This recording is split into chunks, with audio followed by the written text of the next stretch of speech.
नमस्कार दोस्तों, बरौड़ एकेडमी पर आपका हार्दिक स्वागत, अभिनंदन, आदाब, खैर मकतब है। आज मैं नए तथ्य के साथ आपके सामने फिर से हाजिर हुआ हूं। दोस्तों, आज 1 जनवरी 2023 है। 1 जनवरी 2023 नए वर्ष की आप सभी को हार्दिक शुभकामनाएं और बहुत सारी बधाइयां। नया साल आपके लिए बहुत सारी खुशियां लेकर आए और आपको अच्छी सफलता मिले, आप अच्छे पद पर नियुक्त हो। जो मेरे साथी कंपटीशन से जूझ रहे हैं, मालिक उनको सफलता दें, ऐसा मैं परमपिता परमेश्वर से और मालिक से दुआ करता हूं। दोस्तों, आज मैं बात करने जा रहा हूं जो गत परीक्षा में आए हुए सवाल है, उन सवालों पर जिक्र करने जा रहा हूं। कुछ नए क्वेश्चन है, उनके बारे में चर्चा करूंगा और कुछ पिछली कक्षाओं में आए हुए सवाल है, उनके बारे में चर्चा करने जा रहा हूं।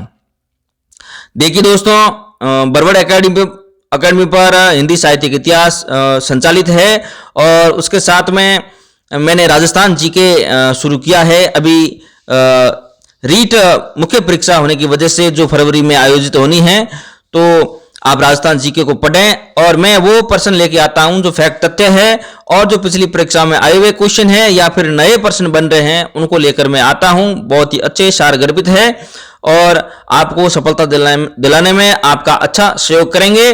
तो देखिए, पहला प्रश्न है दोस्तों, पहला प्रश्न है अरावली से संबंधित। तो देखिए, ध्यान रखिए, अरावली जो पर्वतमाला है, अरावली पर्वतमाला के किस भाग में सर्वाधिक संख्या में अंतराल विद्यमान है, ये आपको ध्यान में रखना है। ये 2016 में आया हुआ प्रश्न है। अरावली पर्वतमाला के किस भाग में सर्वाधिक संख्या में अंतराल विद्यमान है? तो उत्तरी एवं मध्य अरावली, और उत्तरी एवं दक्षिणी में, और मध्यवर्ती एवं पूर्वी में, दक्षिणी एवं पश्चिम में। तो दोस्तों, आप ध्यान रखें, उत्तरी एवं मध्यवर्ती में सर्वाधिक संख्या में अंतराल विद्यमान है। बहुत अच्छा प्रश्न है। अरावली पर्वतमाला के किस भाग में सर्वाधिक संख्या में अंतराल विद्यमान है? तो उत्तर होगा उत्तरी एवं मध्यवर्ती अरावली में।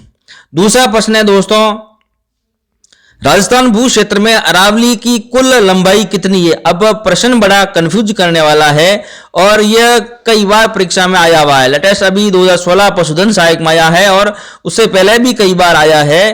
पूछा है अरावली पर्वतमाला की लंबाई। तो ध्यान रखें, यह 1070 है नहीं और 490 है नहीं, ये दोनों आप ध्यान रखें। आपके सामने दो ऑप्शन है, 692 और 550। अब पूछे राजस्थान भू क्षेत्र में, अब पूछने का तरीका देखिए, राजस्थान भू क्षेत्र में अरावली पर्वत श्रेणी की कुल लंबाई कितनी है? तो वहां 550 होगी, यानी कि राजस्थान के अंदर अरावली की लंबाई 550 है। अगर पूछ लिया जाए अरावली पर्वतमाला की कुल लंबाई कितनी है, तो 692 किलोमीटर करना। दोस्तों, दोनों प्रश्न अच्छे हैं, दोनों प्रश्न लाभदायक है और दोनों प्रश्न कंफ्यूज करने वाले हैं। आप ऐसा सवाल आए तब थोड़ा सवाल को अच्छी तरीके से देखकर उत्तर करें। पूछा किया जा रहा है राजस्थान भू क्षेत्र में पूछा जा रहा है या अरावली की कुल लंबाई पूछी जा रही है, ये जरूर आप नोट करें, उसके बाद में आप उत्तर लिखें। अगला प्रश्न है, राजस्थान का सबसे ऊंचा पठार कौन सा है? भोराट का पठार, मेसा का पठार, उड़िया का पठार और लसाड़िया का पठार। दोस्तों, ध्यान रखें, उड़िया का पठार सबसे ऊंचा पठार है। राजस्थान के पठारों में सबसे ऊंचा पठार उड़िया का पठार है। उड़िया का पठार राज्य का सबसे ऊंचा पठार है, जो गुरु शिखर के नीचे स्थित है और माउंट आबू पर्वत से 160 मीटर ऊंचा है। माउंट आबू जो शिखर है उससे 160 मीटर ऊंचा है। दोस्तों, इस बात को आप ध्यान में रखें। आगे बात करें दोस्तों, कुमारप्पा कागज शोध के बारे में। कुमारप्पा कागज शोध संस्थान की स्थापना राजस्थान में की गई है, ये आप सभी को पता होगा। कुमारप्पा कागज शोध संस्थान, कुमारप्पा कागज शोध संस्थान अनुसंधान संस्थान की स्थापना जयपुर जिले में की गई है और जयपुर में सांगानेर में की गई है। बहुत अच्छा सवाल है, परीक्षा में पूछने लायक क्वेश्चन है। पूछ लिया जाए कुमारप्पा कागज शोध अनुसंधान संस्थान की स्थापना कहाँ की गई या कहां पर स्थित है? कुमारप्पा कागज शोध अनुसंधान संस्थान कहां पर स्थित है? तो आप जयपुर उत्तर सही करेंगे और जगह पूछ लिया जाए तो आप सांगानेर सही करेंगे। जयपुर ही पूछा जाता अधिकतर। तो यह प्रश्न बहुत अच्छा लेवल का प्रश्न है दोस्तों, इस सवाल को आप ध्यान में रखें। आगे मैं बात करूं जो असंगत तथ्य हैं उनके बारे में बात करने जा रहा हूं। असंगत को आपको निकालना है। बिलाली एक तरफ पर्वत चोटियां है और एक तरफ जिला है बिलाली अलवर, और फिर है बाबाई जयपुर, फिर है कुंभलगढ़ राजसमंद, और फिर है भोजागढ़ सीकर। यह भोजागढ़ सीकर ही गलत है दोस्तों, भोजागढ़ सीकर गलत है। बाकी बिलाली अलवर में है, अरावली पर्वतमाला की चोटी है, बाबाई जयपुर में है और कुंभलगढ़ राजसमंद में है। ये सवाल इस तरीके से सवाल करना है और 2016 में ये सवाल आया हुआ है। तो आप गुरु शिखर, रघुनाथगढ़, अचलगढ़ तक ही सीमित नहीं रहे। अरावली पर्वतमाला की लगभग चोटियों की लंबाई आप अच्छी तरीके से देख लें। जो भी आप किताब बुक पढ़ रहे हैं उसमें अरावली की जितनी चोटियां हैं उन चोटियों के बारे में एक बार अवलोकन जरूर कर लें, क्योंकि बोर्ड सवाल ऐसे ही पूछता है। अब बिलाली है, बाबाई है, कुंभलगढ़ है, भोजागढ़ है, बहुत सारी निचली चोटियां हैं, उनका भी आप एक तरीके से अवलोकन जरूर कर लें। परीक्षा में सवाल इस तरीके का आपको देखने में मिलेगा। आगे मैं बात करने जा रहा हूं दोस्तों, राजस्थान में सर्वाधिक क्षेत्रीय विस्तार वाला जिला कौन सा है। राजस्थान का ऐसा कौन सा क्षेत्र है जिसका भौतिक क्षेत्र है वो सर्वाधिक है। राजस्थान में सर्वाधिक क्षेत्रीय विस्तार वाला भौतिक प्रदेश कौन सा है, सबसे ज्यादा भौतिक प्रदेश है वो जिला कौन सा है। पूर्वी का मैदान, फिर है मरुस्थलीय, फिर है अरावली और फिर है आड़ोती का पठार। तो दोस्तों आपको पता ही है मरुस्थलीय भाग है वो सबसे ज्यादा भूभाग है। सर्वाधिक क्षेत्रीय विस्तार वाला भौतिक प्रदेश है मरुस्थलीय भाग, जिस मरुस्थलीय भाग में जिले आते हैं जैसलमेर, बाड़मेर, जोधपुर, बीकानेर, नागौर, पाली, गंगानगर, हनुमानगढ़, ये जिले आते हैं इसमें, ठीक है ना। और सबसे ज्यादा भू क्षेत्र है और सबसे ज्यादा जमीन है जो व्यर्थ में पड़ी हुई है। राजस्थान के किस क्षेत्र में मालवा का पठार स्थित है दोस्तों। दक्षिण पूर्व में, पूर्वी भाग में, दक्षिण पश्चिम भाग में और उत्तरी पूर्वी भाग में। तो आपको उत्तर सही करना है। दक्षिणी पूर्वी भाग में मालवा का पठार स्थित है। राजस्थान के किस क्षेत्र में मालवा का पठार विस्तार है, तो दक्षिणी पूर्वी क्षेत्र है, मालवा का पठार विस्तृत है। मुकुंदरा की पहाड़ियां अधिकतर विस्तारित है। मुकुंदरा की पहाड़ियां कहां तक है, तो अधिकतर विस्तारित है कोटा जिले में। मुकुंदरा की पहाड़ियां कोटा जिले में विस्तारित है, ये आप ध्यान रखें। मुकुंदवाड़ा की पहाड़ियां कोटा व झालावाड़ के बीच स्थित है। भूभाग ढाल दक्षिण से उत्तर की ओर है, अतः चंबल नदी दक्षिण से उत्तर की ओर बहती है। यह भी आप क्लियर कर लें। और यहां पूछा है मुकुंदरा नहीं है, मुकुंदवाड़ा है, ध्यान रखना दोस्तों। यह सवाल मुकुंदवाड़ा है, मुकुंदवाड़ा है दोस्तों, इसको आप ध्यान में रखें। मुकुंदवाड़ा की जो पहाड़ियां अधिकतर कहां विस्तारित बताया पूछा गया है, तो कोटा उत्तर इसका सही होगा। आगे मैं बात करूं सरसों अनुसंधान के बारे में, तो सरसों के उत्पादन में राजस्थान का भारत में पहला स्थान है। राजस्थान का भारत में प्रथम स्थान है सरसों के क्षेत्र में। यह सवाल कई बार आया हुआ सवाल है और करंट अगर कोई एग्जाम में पूछे तो सरसों का शुद्ध भंडारण पूछ लिया जाएगा, परंतु अगर भारत में बात करें सरसों की, तो सरसों सबसे ज्यादा अपने राजस्थान में होता है, यह बात आप ध्यान रखें। और आगे सरसों जो सबसे ज्यादा है, सरसों कहाँ होती है, राजस्थान में सरसों का सर्वाधिक उत्पादन है वो भरतपुर जिला करता है। और भरतपुर में ही सेंवर एक जगह है, सेंवर एक जगह है जहां सरसों अनुसंधान केंद्र स्थित है। भरतपुर जिले के सेंवर जगह पर सरसों अनुसंधान केंद्र लगाया गया है। एवं और सरसों है राजस्थान में सबसे ज्यादा भरतपुर जिले में ही होती है, यह बात आप जरूर ध्यान में रखें। आगे सवाल है अरावली पर्वतमाला से दोस्तों। अरावली पर्वतमाला से सवाल मैं लेके आया हूं टटोल कर। अरावली की निम्नलिखित पर्वत चोटियों को उनकी ऊंचाई के अवरोही क्रम में व्यवस्थित कीजिए। तो इनमें पहला ही उत्तर सही है इसका, पहला जरगा, अचलगढ़, कुंभलगढ़, रघुनाथगढ़, ठीक है ना।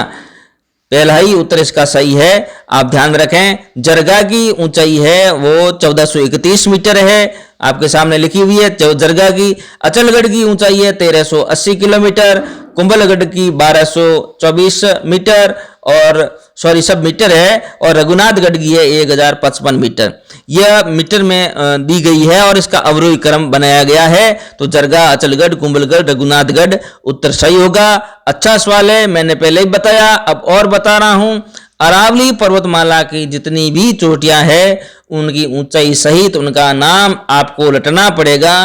परीक्षा में कैसा भी सवाल पूछ लिया जाएगा, हो सकता है इसी सवाल को बोर्ड दे दें, हो सकता है दूसरी वाली चोटियों को दे दें, अवरोही आरोही क्रम में लिखो। तो जितनी भी चोटियां है और किताबों में गाइडों में है उनको आप एक बार जरूर रट लें। 5 है, 10 है, 20 है, जो भी है रट लें। अरावली पर्वतमाला का जहां जहां क्षेत्र है वहां वहां जरूर इसकी चोटियां है, तो उन चोटियों को आप जरूर पढ़ें और उनकी लंबाई जरूर याद कर लें। आपके सामने परीक्षा में एक ऐसा क्वेश्चन देखने को जरूर मिलेगा। ठीक है दोस्तों, अगला प्रश्न है संरचनात्मक दृष्टि से राजस्थान के भौतिक स्वरूप में निम्नलिखित में से किन उच्चावच प्रदेशों का हिस्सा है? तो यहाँ है पहला ही उत्तर इसका सही है, उत्तरी वर्ध मैदान प्रायद्वीपीय पठार। उत्तरी वर्ध मैदान और प्रायद्वीपीय पठार, यह पहला ही उसका उत्तर सही है दोस्तों। यह भी परीक्षा में आया हुआ क्वेश्चन है। निम्नलिखित में से कौन सा पठार अरावली पर्वत से संबंध नहीं है? तो अच्छा क्वेश्चन है, लसाड़िया का पठार और उड़िया का पठार, बखेलगढ़ का पठार, भोराट का पठार। तो देखिए बखेलगढ़ का जो पठार है वो अरावली पर्वतमाला से संबंध नहीं रखता है। आप इस सवाल को अच्छी तरीके से देख ले। लसाड़िया का पठार अरावली से रखता है ना। उड़िया का पठार अरावली पर्वतमाला संबंध रखता है। बोराट का पठार यह भी अरावली पर्वतमाला से संबंध रखता है, लेकिन बखेलगढ़ है ये संबंध नहीं रखता है। आगे दोस्तों मैं पीवना जो साप है रेगिस्तान का, उसके बारे में चर्चा करने जा रहा हूं। राजस्थान के पश्चिम भाग में पाया जाने वाला सर्वाधिक जो विषैला सर्प है जिसको पीवना कहते हैं, जैसलमेर और जोधपुर के कुछ हिस्सों में और जैसलमेर में यह सांप पाया जाता है जिसका नाम पीवना पैना सांप है और राजस्थान के पश्चिम भाग में पाया जाता है। और यह मिट्टी की जैसी मिट्टी होती उस मिट्टी का कलर का ही होता है और बहुत ही जहरीला सर्प होता है। ये बहुत ही जहरीला सर्प होता है जिसका नाम पीवना है। पीवना के नाम से जैसलमेर प्रसिद्ध है दोस्तों। जैसलमेर में आपको सर्वाधिक मिलेगा। थार के रेगिस्तान में इस सर्प की बहुत ज्यादा डर है और एक भय भी है। ये रात को सोए हुए लोगों को पी जाता है, उनको ऐसा एक अपनी विष को छोड़ता है और आदमी बेहोश हो जाता है। उसके बाद में ये खून जहां नब्ज होती है वहां से पूरा पी लेता है और सुबह तक यह आदमी खत्म हो जाता है। ऐसा एक ही सर्प है जिसका नाम पीवना है दोस्तों, ध्यान रखें। आगे मैं बात करने जा रहा हूं दोस्तों, ध्यान रखें। निम्नलिखित में कौन सा पठार अरावली पर्वत से संबंध नहीं रखता है? अभी हो गया बखेलगढ़ का पठार। राजस्थान में मरुस्थलीकरण का मूल कारण क्या है? यह सवाल ऐसा एक क्वेश्चन जरूर पूछा जाता है। देखिए प्रयोगशाला सहायक का क्वेश्चन है, ऊपर भी प्रयोगशाला सहायक का क्वेश्चन है। सभी सवाल 2016 के हैं। राजस्थान में मरुस्थलीकरण का मूल कारण क्या है? तो इसमें भूमिगत जल की लवणता भी बताई, अनियंत्रित खनन भी लिखा है, जलवायु परिवर्तन भी लिखा है, वर्षा की न्यूनता भी लिखी है। अब देखिए इसमें वैसे तो उत्तर तो होंगे, जलवायु परिवर्तन भी उत्तर होगा, अनियंत्रित खनन भी उत्तर होगा और भूमिगत जल की लवणता भी होगी और वर्षा की न्यूनता भी होगा। उत्तर सब सही है। इसका मुख्य कारण क्या है? इन चारों में से सबसे ज्यादा बेटर उत्तर कौन सा है? तो होगा वर्षा की न्यूनता। वर्षा की कमी के कारण राजस्थान का मरुस्थलीकरण होना है। राजस्थान के मरुस्थल का बढ़ना है कारण, ये मुख्य कारण है। वर्षा कम होती है। ठीक है दोस्तों। राजस्थान में भू क्षेत्र में अरावली पर्वतमाला की लंबाई कितनी है? तो राजस्थान में 550 किलोमीटर, अभी पढ़ लिया था। ऊपर माल राजस्थान के किस भौतिक प्रदेश का हिस्सा है? ऊपर माल देखिए सवाल रिपीट होकर आया है। राजस्थान भू क्षेत्र में अरावली पर्वतमाला की लंबाई लगभग कितनी है? तो 550 किलोमीटर नहीं है, हाँ 550 किलोमीटर। ठीक है ना। अगर पूरी पूछे तो 792 होगा और राजस्थान पूछे तो 550 होगा। ऊपरमाल राजस्थान के किस भौतिक प्रदेश का हिस्सा है? तो ऊपरमाल भौतिक प्रदेश है वो आपके दक्षिणी पूर्वी पठार का हिस्सा है, दक्षिण पूर्वी पठार का दोस्तों हिस्सा है, आप ये ध्यान में रखें। आगे कृषि विज्ञान केंद्र के बारे में बात करने जा रहे हैं दोस्तों। तो कृषि विज्ञान केंद्र राज्य का प्रथम कृषि विज्ञान केंद्र पाया जाने वाला फतेहपुर सीकरी में है, ये आप ध्यान रखें। राज्य का पहला फतेहपुर सीकरी में है, इसको आप ध्यान में रखें। अगला सवाल है दोस्तों, अरावली की उच्चतम चोटी कौन सी है? तो अरावली की उच्चतम चोटी गुरु शिखर है। कल की कक्षा में मैंने आपको बताया था 1722 मीटर इसकी ऊंचाई है, और कर्नल जेम्स टॉड ने गुरु शिखर को संतों का शिखर कहा और इसको गुरु माथा भी कहा जाता है। ये आप प्रश्न है वो जैन में उतार लें। कर्नल जेम्स टॉड ने हिंदू ओलंपस किसे कहा है? यह कल की परीक्षा कक्षा में हमारा प्रश्न हुआ था। माउंट आबू को कर्नल जेम्स टॉड ने हिंदू ओलंपस की संज्ञा दी है। अगला प्रश्न है, राजस्थान के भौतिक प्रदेशों के संबंध में निम्नलिखित कथनों का परीक्षण कीजिए तथा उसके नीचे दिए कूट का सही उत्तर का मिलान कीजिए। तो इसमें देखिए, इसमें कूट एक ही उत्तर इसमें सही है, केवल एक ही सही है, बाकी सही नहीं है। राज्य में 61.11% भू क्षेत्र पश्चिमी रेतीले मैदान का विस्तार है, यह सही है, यानी कि थार के रेगिस्तान का भाग है, बाकी वाले आपके सही नहीं है। राज्य में 9.60% भू क्षेत्र अरावली पर्वतीय प्रदेश का विस्तार है, गलत। और राज्य में 23.03% भू क्षेत्र में पूर्वी मैदान का विस्तार है, गलत। राज्य में 6.37% भू क्षेत्र में दक्षिण पूर्वी पठारी प्रदेश विस्तार है, गलत। आपका ये पहला ही सही होगा। राज्य में 61.11% भू क्षेत्र में पश्चिमी रेतीले मैदान का विस्तार है, यानी कि थार का रेगिस्तान 61.11 है, ये आपको ध्यान में रखना है। पूरे राजस्थान में, राजस्थान का जो हिस्सा है उसमें थार का रेगिस्तान है 61.11 है, ठीक है ना, प्रतिशत है, ये आपको ध्यान में रखना है। आगे मैं बात करने जा रहा हूं दोस्तों, देखिए वेल्डेप टप भू स्मारक, बहुत अच्छा क्वेश्चन है। वेल्डेल टप भू स्मारक स्थल राजस्थान के किस जिले में है? तो जोधपुर करना, बहुत अच्छा क्वेश्चन है, बहुत ही अच्छा क्वेश्चन है और परीक्षा में आने लायक है। वेल्डेप टप भू स्मारक स्थल राजस्थान के किस जिले में है? तो दोस्तों आप जोधपुर जिला करें, बहुत अच्छा सवाल है, जोधपुर जिले में है।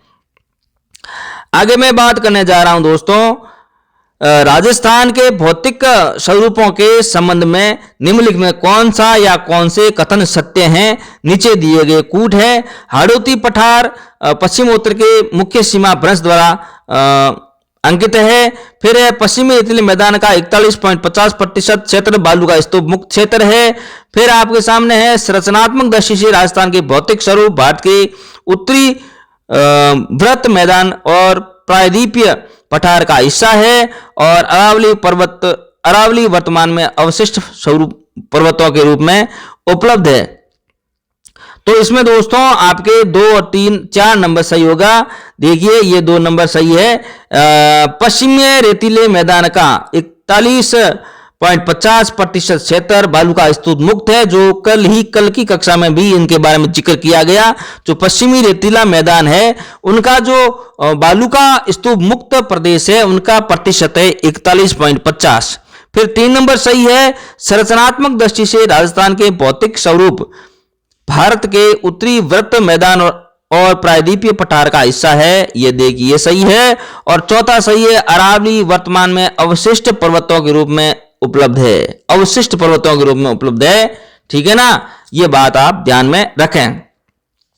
आगे मैं बात करूं नारायण सागर बांध के बारे में दोस्तों, तो नारायण सागर बांध है दोस्तों अजमेर जिले में है, बहुत अच्छा है, बहुत अच्छा प्रश्न है। नारायण सागर बांध कहां है? पहली प्रश्न तो यही बनेगा, किस जिले में है? तो ये अजमेर होगा दोस्तों, अजमेर जिले में है नारायण सागर बांध, और इसको समुद्र भी कहा जाता है, अजमेर जिले का समुद्र कहा जाता है, याद रखना, अजमेर जिले का समुद्र कहा जाता है, इसको पहले याद रखना। नारायण सागर बांध कहां पर है? अजमेर जिले में। फिर अजमेर जिले को समुद्र किसको कहा गया है? नारायण सागर बांध को कहा गया है, इतना आप ध्यान रखें, बहुत अच्छा क्वेश्चन है दोस्तों। अब नारायण सागर बांध अजमेर जिले में स्थित है, जिक्र हमने कर लिया, और इस बांध को अजमेर जिले का समुद्र कहा जाता है, इस बात को आप जेन में उतार लें।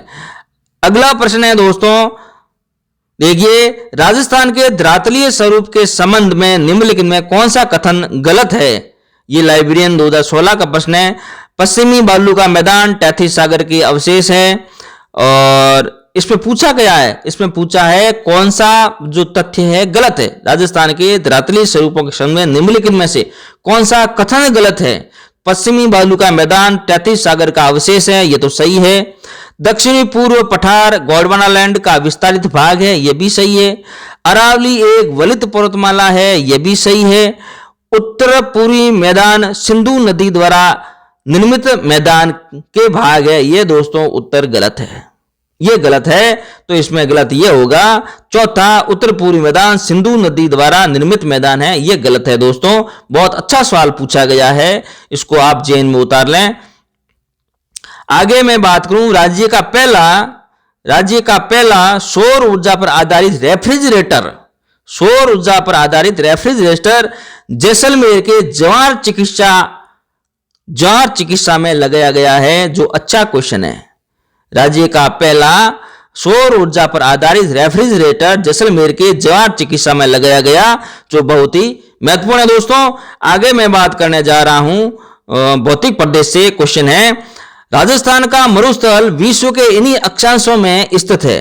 राजस्थान का मरुस्थल विश्व के इन्हीं अक्षांशों में स्थित अन्य मरुस्थलों से सर्वदा भिन्न है। यह मरुस्थलीकरण प्रक्रिया के संबंध में क्या अवधारणा सटीक है? यह ग्राम सेवक हॉस्टल वार्ड 2016 में पूछा गया। राजस्थान का मरुस्थल विश्व के इन्हीं अक्षांशों में स्थित अन्य मरुस्थलों से सर्वदा भिन्न है। यह मरुस्थलीकरण प्रक्रिया के संबंध में क्या अवधारणा सटीक है? आपको सटीक अवधारणा बतानी है। यह हृदय स्थल से प्रारंभ व प्रसारित होता है। यह सूक्ष्म क्षेत्रों से प्रारंभ व प्रसारित होता है। यह अतिचारण, अतिहलन, निर्विकरण तथा मृदा व जल से अनुचित प्रबंध के कारण प्रारंभ व प्रसारित होता है। यह सूखे के कारण प्रारंभ होते हैं। तो इसका तीसरा उत्तर आपका सही होगा, 3 नंबर। यह जो मरुस्थल बढ़ रहा है, बढ़ने का कारण है अतिचारण। अतिचारण यानी भेड़, बकरियों, गायों आदि पशुओं को अधिक संख्या में चराना। अति हलन, निर्विकरण, मृदा जल के अनुचित प्रबंध का कोई व्यवस्था नहीं के कारण मरुस्थल का विस्तार हो रहा है। बहुत अच्छा क्वेश्चन है दोस्तों, अच्छी तरीके से देख लें। आज दोस्तों इतना ही। कल नई कक्षा के साथ मैं फिर से हाजिर होऊंगा। आज 1 जनवरी 2023 को मेरे सभी साथियों को हार्दिक बधाई, शुभकामनाएं एवं आपका जो 2023 नया साल आपको ढेर सारी खुशियां दें, आपको अच्छी सफलता मिले, है ना। आज का मेरा प्रश्न होगा आपके सामने, शीत ऋतुओं में होने वाली वर्षा क्या कहलाती है और वो वर्षा किस चक्रवात से संबंध रखती है? प्रश्न होगा। आज का क्वेश्चन यह है।